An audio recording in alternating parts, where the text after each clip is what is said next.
In 3 years of its first flight, the Eagle has broken multiple records.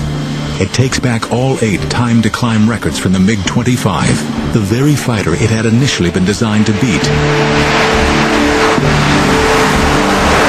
With performance levels like these, other countries are quick to express interest in acquiring F-15s.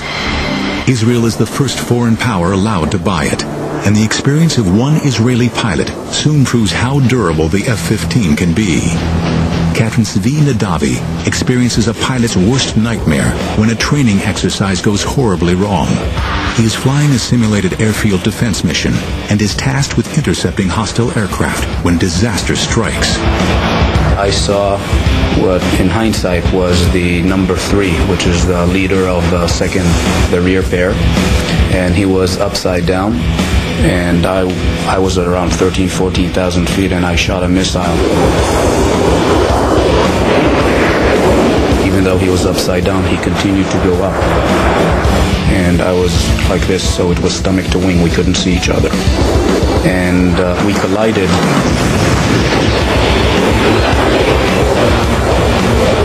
Big commotion, big bang. The A4 basically fireballed immediately. And I found myself with maybe 30 degrees nose down attitude, and the aircraft was spinning.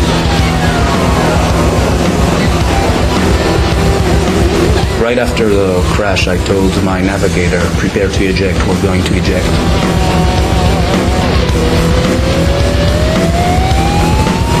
I opened afterburner, which is a totally opposite instinct when you're spinning towards the ground.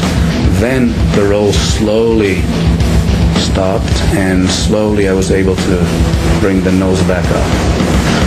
I told my wingman to come close and to inspect me. There was a huge spray of fuel that was being drawn out of the wing, and it basically camouflaged what was going on there. Nadavi survives the mid-air collision. He is 10 miles out from the nearest airfield and hopes to still land safely. But the pilot cannot see what has happened behind the spray of leaking fuel.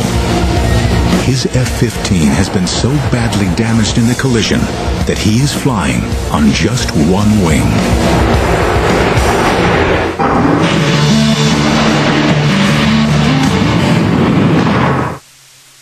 On last week's episode of The Revolution. After a devastating mid-air collision, Captain Zvi Nadavi finds himself flying a seriously damaged F-15. Somehow, he is able to regain control over his aircraft and attempt a landing.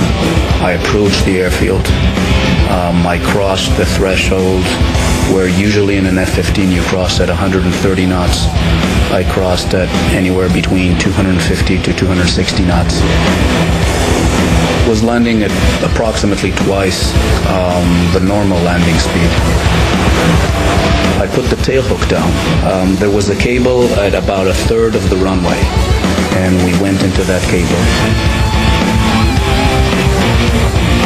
But because of the speed, the hook is not built for those speeds, and the hook basically tore off the airplane.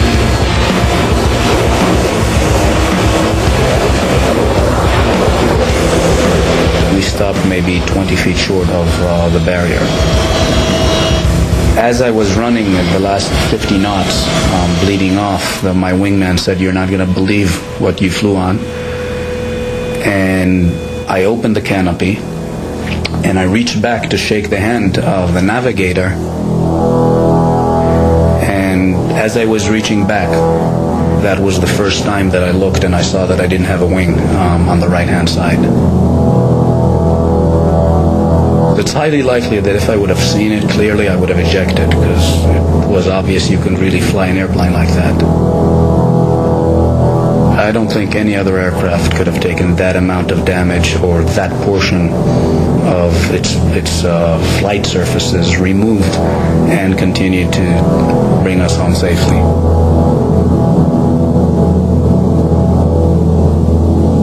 The best testament was a good friend of mine who was an F-16 pilot, and he crossed and he saw that there was no wing, and his first words was, "Can I transfer to F-15s?" It should be aerodynamically impossible for an aircraft to fly with one wing missing. McDonnell Douglas sends a team to investigate the incident. Their first inclination was it was a taxiing accident. It couldn't happen in the airplane. And only when they later went to analyze it and said, okay, the F-15 has a very wide body, and you fly fast enough, then you're like a rocket, then you don't need wings. The Eagle has done the impossible. If a pilot can land an F-15 with just one wing, the plane should be able to endure unimaginable punishment on the battlefield.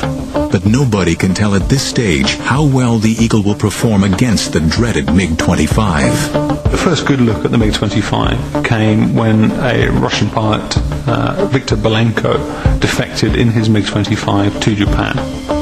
The Japanese and the Americans hustled over the aeroplane. They dismantled it on the air.